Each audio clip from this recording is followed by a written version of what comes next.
Aubrey, can you tell me about a recent time that you were successful?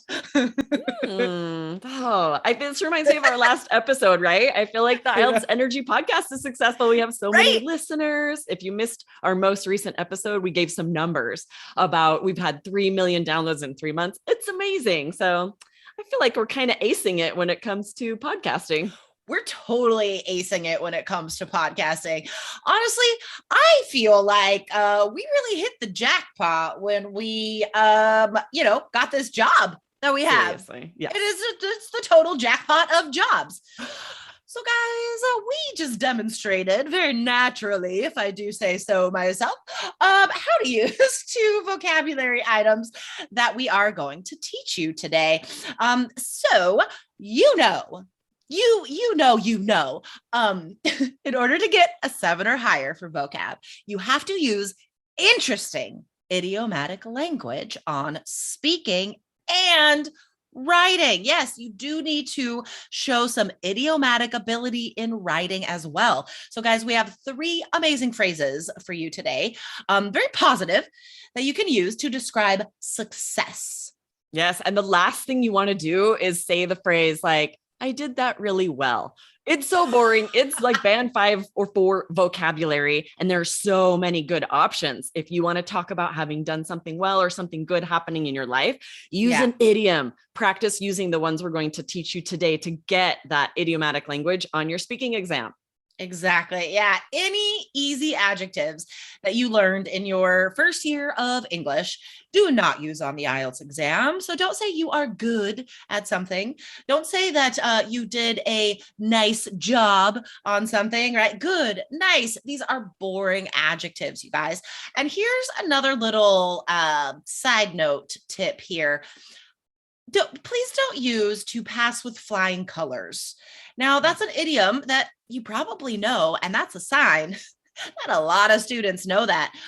When I was still examining, I heard students say that all the time, and it's okay. It's an okay idiom. I'm just saying that there are better ones out there. And I don't feel like I hear natives say that very often, right? No, I don't really totally. use it.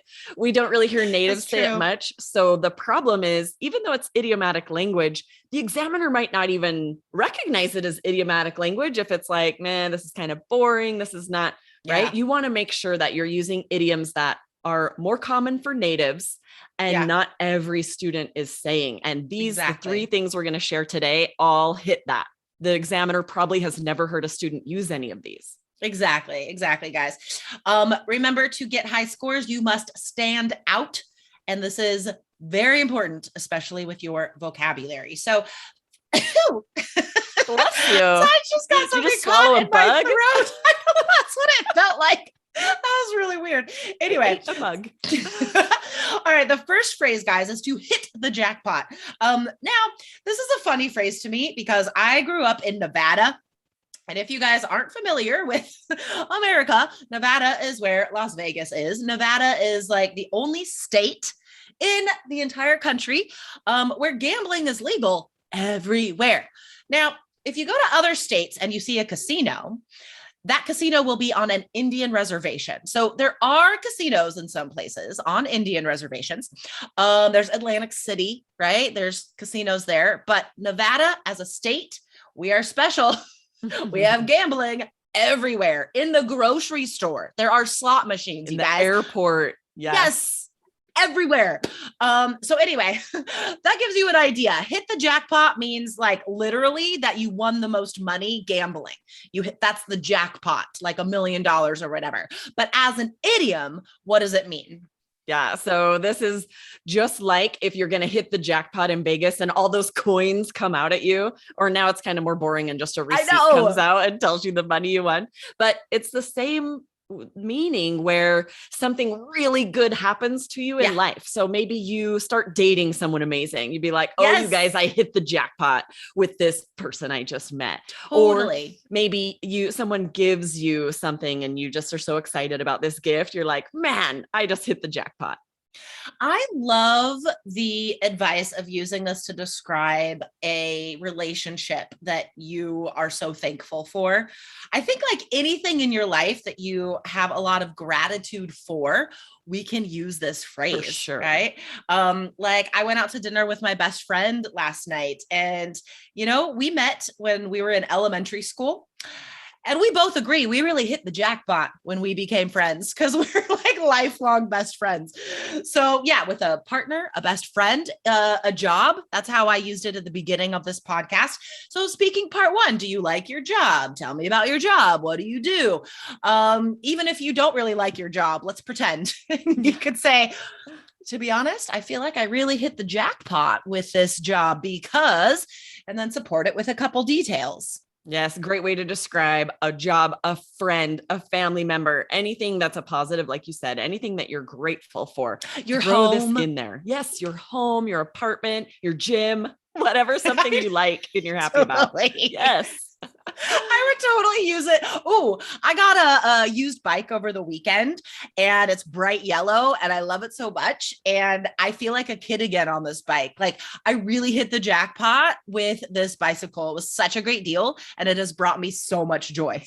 So just like, this is how flexible this phrase is. Okay, let's move on. What's the next phrase, Aubrey? Yeah, the next one we use right in the beginning of the podcast to talk about acing something, to ace something. Yep. You'll often hear people talk about this for like an exam or a job interview. If they do really well, they'll say, ooh, I aced that interview. I aced that exam. It just means you feel like you did really well.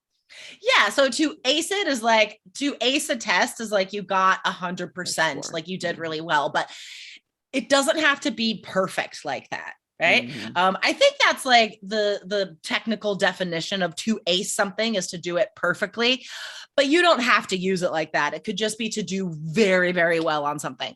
So, I think the last time I used this, I had to park my car in a very skinny spot. Sweet. And I parked it and I was like, aced it. Oh my God, totally. If I have to like parallel park and I do it in one shot, like I could say that. I was like, I aced that parallel parking. Yes. So on the IELTS exam, if you're asked about school memories, your favorite subject in school, your favorite teacher, you could use this, right? You could be like, well, my favorite class in high school was rhetoric. It was an English, like an advanced English class. And I swear I would ace every single exam because I loved it so much and I would study all the time.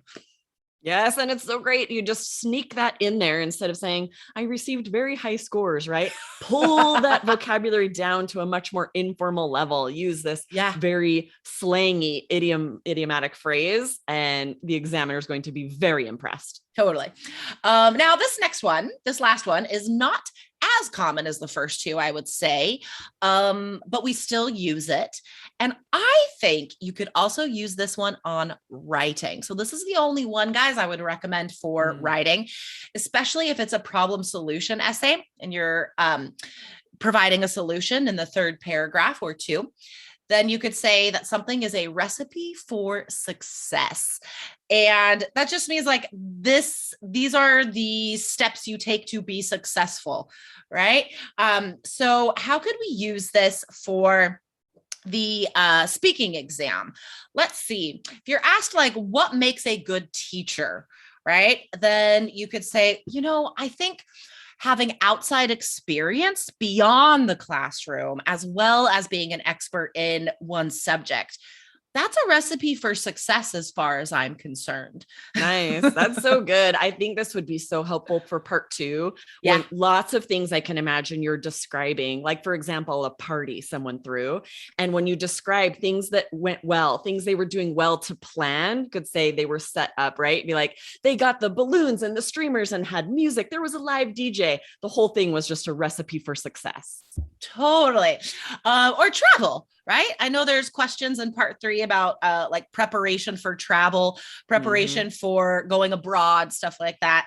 So you could talk about, the best ways to prepare for a fantastic trip. And that would be a recipe for success. So for example, I'm going on a road trip in a couple weeks, which I will tell you guys all about on this podcast when we get back. But I feel like I feel like I've nailed the recipe for success on this one. I'm renting a teardrop trailer. I have done all the research and we're staying at very cool campgrounds. We're covering 4 different states. I have a special playlist we're going to listen to in the car. I think music, planning ahead of time, and a healthy dose of spontaneity. Those 3 things are a recipe for travel success. Yeah, you can see how we often will like list things, just like a recipe for cooking. Exactly. It's like flour, sugar, and milk is the recipe for a good cake, right? We're listing the items that make a recipe for success about a trip or a book we're reading, whatever it is, the positive attributes that make up this recipe for it to be good. Exactly, guys. And we have the recipe for success for your IELTS exam. All of my 14 years of examiner experience is in the 3 Keys IELTS success system, guys. The online course, it is guaranteed to increase your score.